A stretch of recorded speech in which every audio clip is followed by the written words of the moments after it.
What is happening, YouTube? Just a quick studio update. I'm getting things slowly put together. I've got power running to all of this stuff. What I don't have is audio coming out of these synthesizers.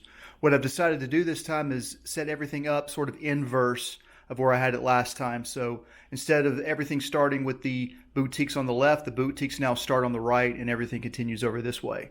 What I'm working on now is getting everything underneath where you normally just cannot see anything when I'm doing my music production. These are MIDI hubs below here that are powered.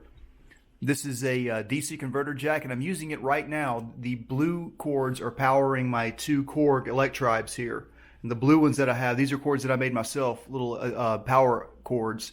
The blue ones are center negative, and the red ones on the left there are center positive, and those two go to my Volcas over here. I'm hoping to replace the Volca Beats with the Volca Sample once I get the Pad-Gen software put on this thing. I haven't tried it out yet. We'll see how that works out, mainly because of just the MIDI channel, restricting it to like at least, even if it's just on channel 11, I can deal with that. So right now, no audio is coming out of any of these synthesizers going to the mixers, but what I do have is these snakes all connected to the back of the patch bay down here. And all of that is routed to all the mixers that it needs to be going on. I'll explain that maybe someday in a video, but not right now. I am not currently utilizing my single compressors. I will do that in a little while. And I'm only utilizing one of my stereo compressors. I have the Alesis rack mixer is where all of my drums go into, and I use the one of these stereo compressors for the output of this mixer. It makes a lot of sense to have all of my drums just compressed, just at least for that one thing. And I believe I will leave the Volca kick off of this mixer, so it's separate from everything else, and that way I can just make sure that that kick is always coming through no matter what. One more thing to point out is that this top patch bay, well, first of all, I'm using all connections on the patch bay with the exception of like two over here on the middle one.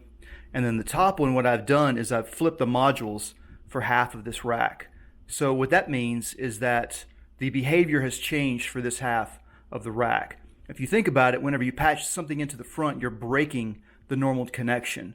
So since it's flipped around, whatever's connected into the back is always going to break whatever normal connection would normally be here. And this allows me to just turn these into individual unnormal connections. So instead of only having 12 that are pairs, so to speak, that have to be normal to something else, I now have an additional 24 individuals. But that means that I have to route the inputs and the outputs myself, but that's the whole point. So this will house a lot of my guitar pedals, hopefully. We'll see how that goes. So again, just a quick studio update.